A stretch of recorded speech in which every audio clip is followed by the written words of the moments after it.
भक्त प्रल्हाद त्यांनी सांगितलेल्या भागवत धर्माचं सार आणि त्यांच्यासाठी भगवान नरसिंह कसे प्रगट झाले याची कथा थोडक्यात आपण बघूयात.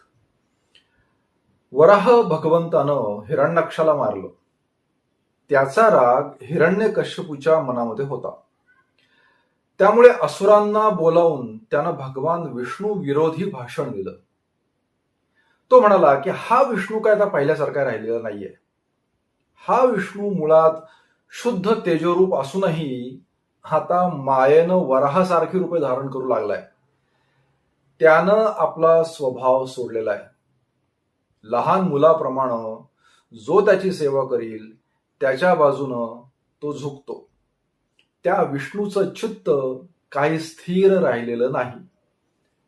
आता मी माझ्या त्रिशूळानं त्याचा गळा छाटून टाकतो.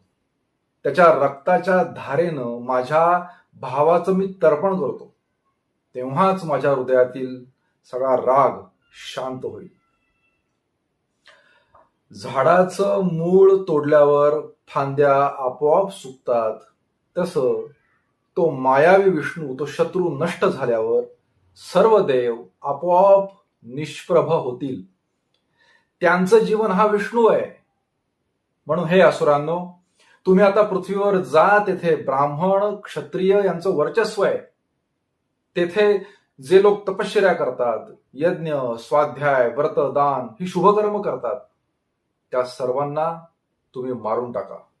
यत्र यत्र द्विजा गावो वेदा वर्णाश्रम क्रिया तम तम जनपदम यात संदीपयत वृश्चत. ज्या प्रदेशामध्ये ब्राह्मण गायी वेद वर्णाश्रम धर्म यांना महत्व असेल त्यावर धाडी घाला. ते सगळं तुम्ही जाळून टाका, उजाड करा, असा आदेश हिरण्यकश्यपूनं असुरांना दिला. आणि या आज्ञेमुळं सगळीकडे भयंकर आतंक पसरला.